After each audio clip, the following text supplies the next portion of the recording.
আজকে আমি সোয়াবিনের একটা এত স্বাদের রেসিপি করব, রুটি ভাত সবটা দিয়ে খেতে পারবেন, এমনিও খেয়ে দেখবেন অনেক ভালো লাগবে। তার জন্য আমি নিয়েছি সোয়াবিনটা ভালো করে সিদ্ধ করে 2-3 বার ভালো করে ধুয়ে নিয়েছি। এর মধ্যে এখন আমি দেব লবণ, আদা রসুনের এমনি ছেঁচে নিয়েছি, আর হলুদ, ধনের গুঁড়ো, জিরের গুঁড়ো আর কস্তুরি মেথি। এটা আমি ঢেলে দেবো, সাথে দই দিয়ে দেবো।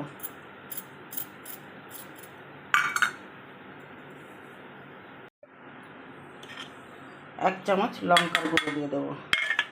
এটা সব দিয়ে আমি ভালো করে এটা মাখিয়ে রাখবো 20-25 মিনিট মতো। এটা আমি ভালো করে মাখিয়ে রাখবো, মেখে ঢেকে রাখবো। সুন্দর করে মাখিয়ে এটা আমি ঢেকে রাখবো। সাদা তেলটা ঢেলে দিয়েছি, শুকনো লঙ্কা আর জিরে,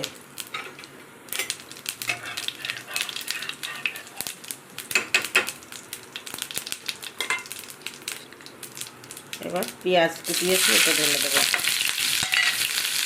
এই যে এটা মাখিয়েছি, দেখুন 10 মিনিট মতো রেখেছি। দেখুন এর মধ্যে দইটা ভালো ঢুকে গেছে, দই মশলা ঢুকে গেছে। কস্তুরি মেথি দিয়েছি, মাখানোর সময় তো দিয়ে দিয়েছি।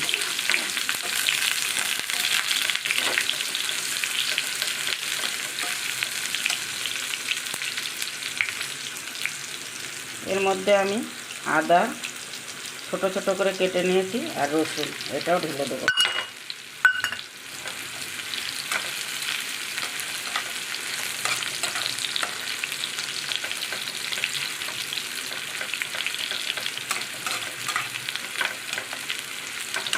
একটু লাল লাল করে ভেজে নেব।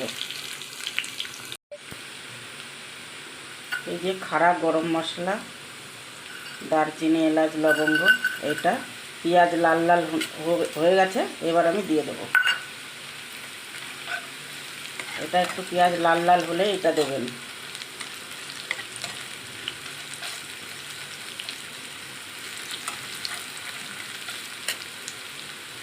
একটা টমেটো কেটে রেখেছি, ওটাও দিয়ে দেবো।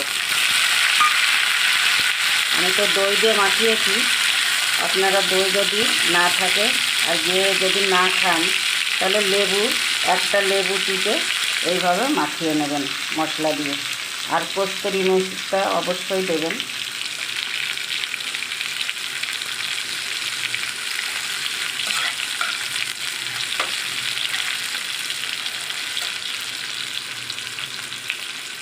এর মধ্যে আমি এই যে ওইটাই তো সব দিয়েছি, আবার এর মধ্যে আমি অল্প অল্প করে ধনের গুঁড়ো, জিরের গুঁড়ো, লবণ, হলুদ, শুকনো লঙ্কার গুঁড়ো, এটা আমি অল্প অল্প করে এটা দিয়ে দিয়েছি।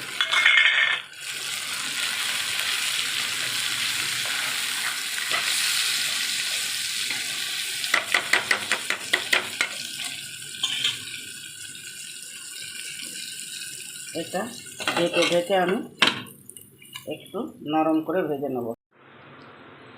5 মিনিট মতো আমি ঢেকে দিয়েছি।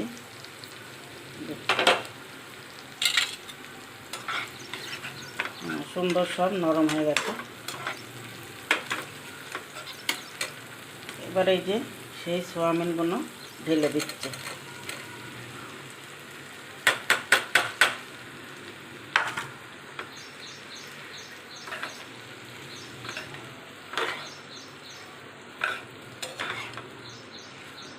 আপনারা যেভাবে খাবেন, আমি একটু তেল কম খাই, একটু তেল কমই দেব।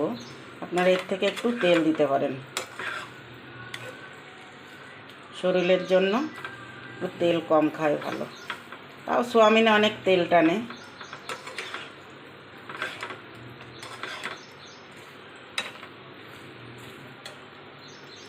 ঢেকে ঢেকে ভালো করে কষিয়ে নেব। 5 মিনিট পরে আমি খুলে দেখছি, দই দিয়ে জল বেরিয়েছে, যে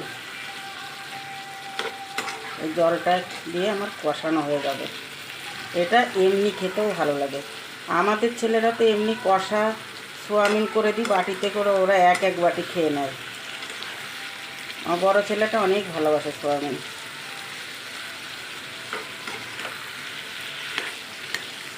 বলবে মা কষাটা এক বাটি রেখে দাও, ওইভাবে রেখে দিই আমি।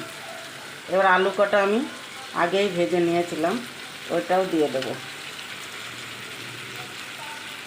সোয়াবিনে কিন্তু হেভি তেল টানে, মনে হয় তেল নয় কিন্তু হেভি তেল টানে। তেলের জিনিস তো আমি খেতে পারি না বেশি, ডাক্তারে মানা করে, সেই জন্য তেলের জিনিস আমি খাই না বেশি। আর আমাদের ঘরে এখন তেলের জিনিস খুব কমই করি, তেলটা কম কম দিয়েই খাই। আবার ঢেকে দেবো, ঢেকে আমি ভালো করে কষিয়ে নেব। আবার 5 মিনিট পরে আমি খুলে নিচ্ছি। এর মধ্যে আমি 1 চুটকি চিনি দেব। সব জিনিসে একটু চিনি দিলে একটা টেস্ট আলাদা আসে। বেশি না, অল্প 1 চুটকি মতো দিয়েছি।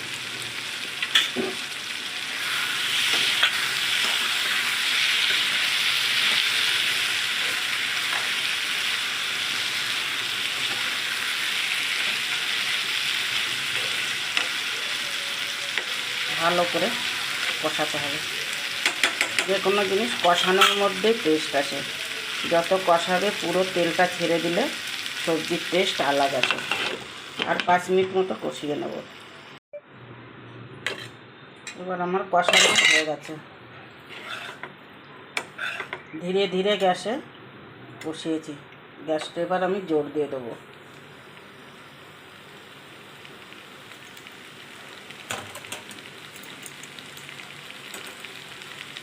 গরম জল করে নিয়েছি, এটা ঢেলে দেবো। সব জিনিসে গরম জল দিলে আলাদা লাগে খেতে, কিন্তু আমরা সব জিনিসে দিতে পারি না, না ফট করে জলটা ঢেলে দিই।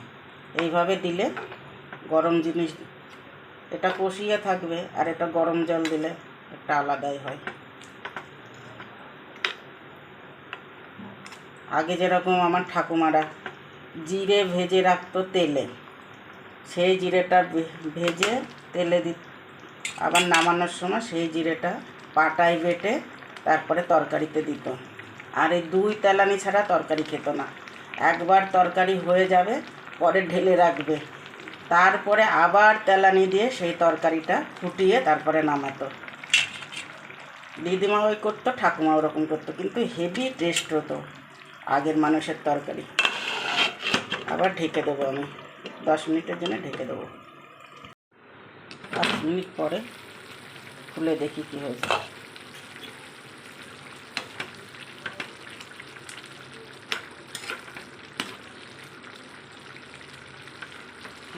আলু গলে গেছে।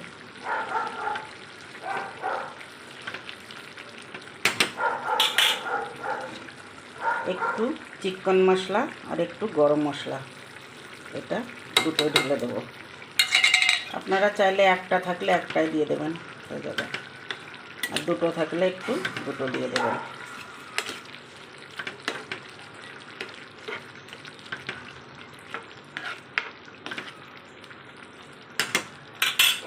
আর 2 মিনিট মতো রেখে দেবো।